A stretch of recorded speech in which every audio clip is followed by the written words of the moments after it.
Sveiki, visiem ārkārtīgi mīļi un jauki. Paldies tiešām par video. Es izjūtu uzreiz nepieciešamību teikt, šis nav par mani. Es politikā ienācu, jo es vēlējos strādāt tieši ar progresīviem komandā, un tas ir tieši tas, kas mums ir izdevies pēdējos gados. Un skatoties uz nākamajiem 5-6 mēnešiem un arī uz nākamajiem 4 gadiem, tas ir tas, kā es uz šo raugos ar jums visiem kopā, un ne tik ļoti par mani. Es, protams, esmu mazliet saviļņots skatoties šādu video, bet bez jums nu nekur.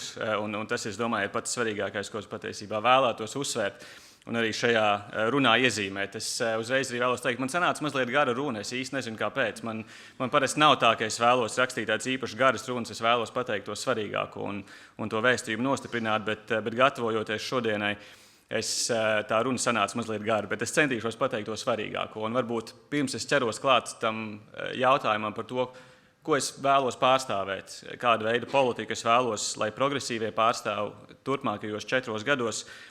Man likās, ka ir vietā man iesākt mazliet tā personiski un tieši un varbūt uzsvērt to, ka vadot partiju pēdējos 3 gadus un redzot to, kā mēs kļūstam par politisku spēku, kas no tādas relatīvi mazpazīstamas partijas ir kļuvuši par partiju, kas pavisam nopietni pretendē uz uzvaru 15. Saeimas vēlēšanās.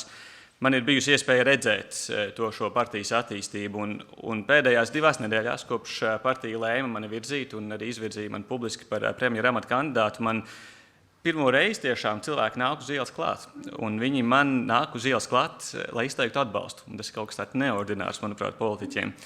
Un man ir tādi cilvēki, kas nāk klāt un saka, ka ja progresīvie neuzvarēs vēlēšanas, tad viņi plāno braukt prom no valsts. Ir tādi, kas saka, un tās tiešām ir patiesas interakcijas, kas man ir bijušas, ir tādi, kas saka, ka atbalsta mūs, jo mēs vienkārši esam jauni un pārliecinoši. Un ir tādi, kas saka, ka progresīvie ir tiešām kļuvuši par patiesi pievilcīgu partiju, kuru ir vēlme atbalstīt. Un šādas sastapšanās ar iedzīvotājiem, gan manis, esmu pārliecināts arī jums, viņas kļūs aizvien ierastāks turpmākajos mēnešos. Un mums, protams, ir pamats lepoties ar vairākiem politiskiem sasniegumiem, kurus mēs redzam. Mēs viņus redzam Rīgā, redzam Ropažos, Smiltenē, arī Briselē. Bet tas, ko es vēlējos uzsvērt pašā sākumā, tie patiesie un tie paliekošākie sasniegumi ir tā izjūta, ko mēs sniedzam cilvēkiem. Tā izjūta, ka Latvijā viss tomēr būs kārtībā. Izjūta, ka kāds par viņiem cīnās. Izjūta, ka ir tādi politiķi, kas neatdos mūsu valsti, neatdos Latviju populistiem un autokrātiem, jo tas būtiskākais sasniegums, ko es esmu redzējis pēdējos 3 gados vadot partiju, ir tieši tā politiskā kultūra, ko progresīvi ir ieviesuši Latvijā.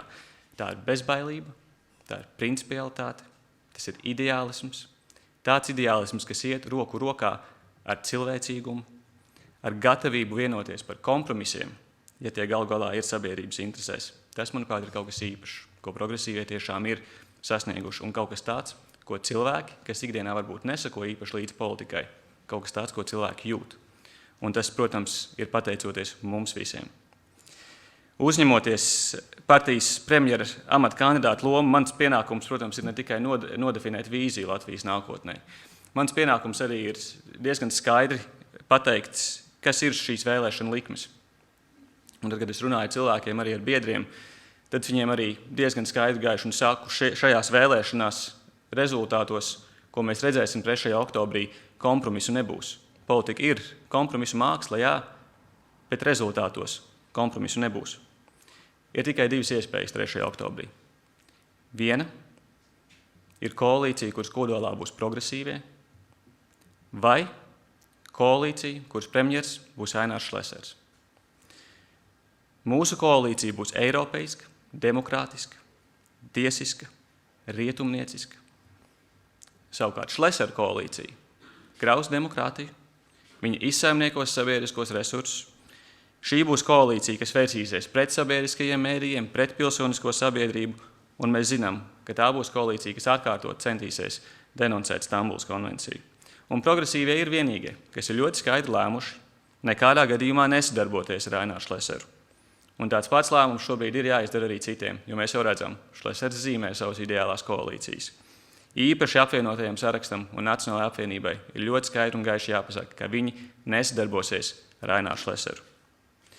Jo populismu sakas ir labi redzamas, ne tikai jau Latvijā, bet plašāk Eiropā. Mums ir pieredze, ko mēs varam redzēt, no kā mēs varam mācīties, jo tur, kur valda populisti, mēs redzam, ka tur samazinās atbalsts NATO, samazinās atbalsts vienotai un stiprai Eiropai, savukārt saites ar Kremli nostiprinās.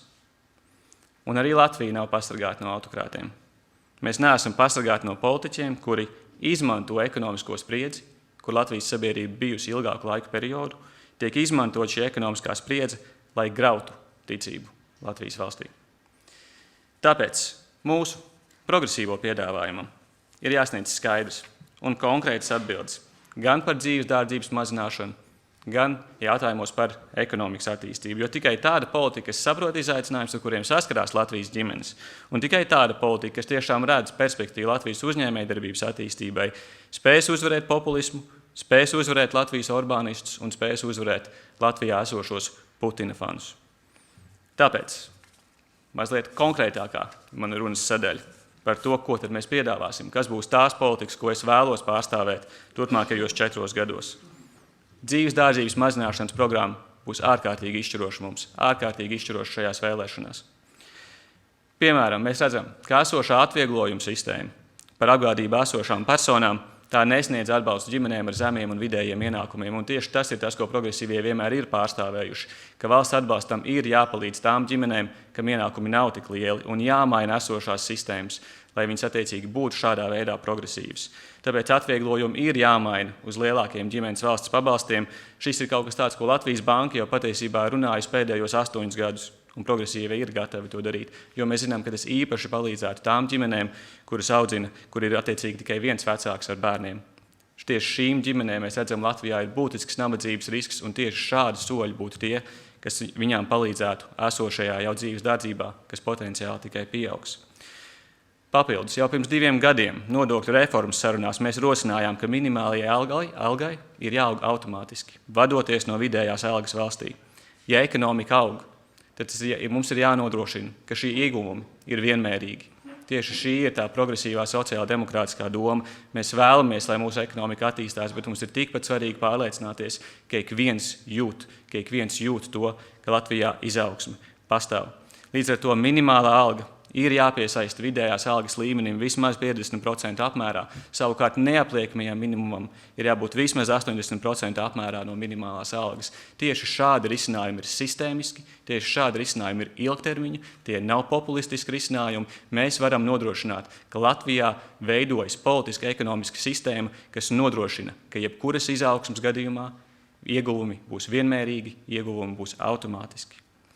Savukārt īstermiņā mēs redzam, un tieši progresīvi ir bijuši tie, kas pēdējo mēnesi jau nemitīgi runā par to, ka mums ir jāgatavojas tam, ka Irānas kara izraisītā energokrīze var ietekmēt arī Latviju. Un mēs esam jau piedāvājuši šobrīd īslaicīgi samazināt vilcienu mēnešu biļešu cenas. Šobrīd vērtējam arī līdzīgu risinājumu saistībā ar reģionālo autobusu pārvadājumiem, bet pats svarīgākais ir, ka jā, valdība varbūt nespēs palīdzēt pilnīgi visiem iedzīvotājiem, bet mums ir jāspēj piedāvāt skaidri un mērķtiecīgi risinājumi, kas mazina dzīves dārdzību. Mēs, piemēram, jau tagad zinām, ka ļoti iespējams dabas gāzes cenas un tarifi augs nākamajā apkurses sezonā, un tieši tāpēc mums jau šobrīd ir jāgatavojās tam. Un tieši šī ir progresīva politika, tāda, kas mērķtiecīgi skatās, kas ir tie riski, ar ko mūsu sabiedrība un ekonomika var saskarties nākotnē, un mērķtiecīgi, laicīgi tiem gatavojās. Tomēr nākamā Saeima un valdība no sabiedrības puses primāri tiks vērtēta ekonomikas attīstības jautājumā. Un esam par to runājuši jau pēdējos 4 gadus, un turpināsim runāt arī nākamos 4 gadus. Latvija turpina atpalikt 2 iemeslu dēļ. Pirmkārt, valsts līdz šim nav spējusi nosaukt tās jomas, kurās mēs vēlamies būt izcili. Viss ir atstāts pašu uzņēmēju rokās. Tomēr laikmetā, kad katra valsts, ne tikai Eiropā, bet arī kopumā globāli, aizvien rūpīgāk sāk apsvērt, kas ir viņu loma globālajā ekonomikā, arī Latvijai ir jāspēj skaidri pateikt, kas būs mūsu specialitāte. Un progresīvo vadībā visi instrumenti, ko valsts izmanto, lai atbalstītu uzņēmējus, būs mērķtiecīgi, nevis izkliedēti. Atbalsts ir jāvirs tiem uzņēmumiem, kas spēj apliecināt augstu pievienoto vērtību uz vienu darbinieku, tiem, kas demonstrē augstu eksporta intensitāti, tiem, kas iegulda zinātnē un pētniecībā. Progresīvie ir gatavi arī ieviest īpašu atbalstu programmu jaunu uzņēmumiem, grantus, agrīnas stadijas tehnoloģiju komandām, jo valstī ir jāspēj riskēt. Mums ir jābūt gataviem tam, ka ne visi projekti izdosies, un mēs labi redzam šādu uztraukumu, kas bieži vien pastāv valsts pārvaldē, bailes no riska, bet progresīvo politika ir uzņemties risku. Visiem projektiem nav jāizdodās. Pietiek ar dažiem, kas kļūst izcili un kas ietekmē visu ekonomikas struktūru. Otrs iemesls, kāpēc Latvija atpaliek. Mēs nespējam skaidri noteikt mūsu enerģētikas politikas mērķus, un šodien mēs par to vēl diskutēsim. Bet būtībā mums nepietiek tikai pateikt, ka mēs ražosim vairāk enerģijas no vēja un no saules. Mums ir jāspēj arī pateikt, kādiem nolūkiem. Mums ir jāattīsta sektori, kas izmantos šo enerģiju un tādējādi veicinās arī visas ekonomikas attīstību. Un manā ieskatā ir vismaz 2 sektori, kur attīstība Latvijā ir likumsakarīga, tā ir atjaunīgās enerģijas tehnoloģijas un tās ir militārās industrijas projekti. Eiropas čempioni, par kuriem aizvien vairāk runā Eiropā pēdējā laikā, viņi var dzimt Latvijā. Tomēr mums ir jāsāk izdarīt izvēles. Citādi mūsu vietā izvēlēsies citi, un mēs neizbēgami turpināsim atpalikt. Kopumā, tas, kur es aicināšu jūsu palīdzību visos turpmākajos mēnešos, ir pārliecināt vēlētājus, pārliecināt sabiedrību par kreisas un sociāldemokrātiskas ekonomikas vērtību. Mēs zinām, ko pretinieki darīs. Viņi mums pārmetīs, ka mēs mākam tikai tērēt un pārdalīt, bet mums savukārt ir jāparāda, ka tieši labēja ekonomika padara sabiedrību nabadzīgu. Tieši labēja ekonomika ir tā, kas veicina populismu un stagnāciju, neefektīvi pārdalot resursus par labu dažiem, pretēji sabiedrības interesēm. Visbeidzot, es minēju, ka gara runa. Visbeidzot, Latvijas drošību, mēs zinām, nosaka ne tikai finansējums, ko mēs piešķiram aizsardzības spējas stiprināšanai. Galu galā Latvijas drošība ir ļoti cieši atkarīga no mūsu sabiedrotajiem. Un nevelti progresīvie vienmēr ir iestājušies par vairāk Eiropas, un šobrīd mēs piedāvāsim arī vairāk Baltijas, vairāk Ziemeļa Eiropas, vairāk NATO, vairāk sadarbības un integrācijas ar mūsu tuvākajiem kaimiņiem ap Baltijas jūru. Un kamēr citi vēlas norobežoties no apkārtējās starptautiskās sabiedrības, mēs vēlamies redzēt Latviju ne tikai kā daļu no starptautiskās sabiedrības, bet gan kā līderi drošības un aizsardzības jomā.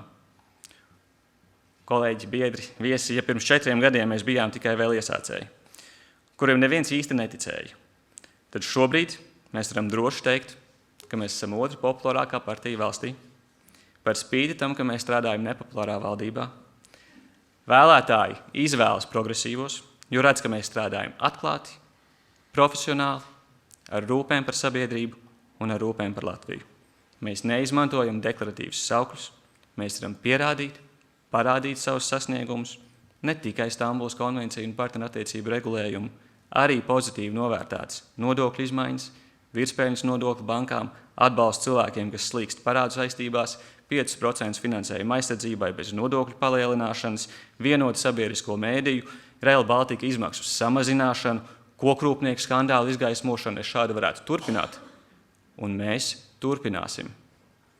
Tāpēc nākamajā Saeimā progresīvie plāno vismaz dubultot savu mandātu skaitu un uzvarēt vēlēšanas.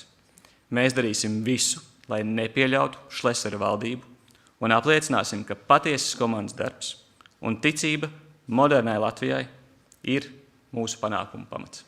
Paldies liels!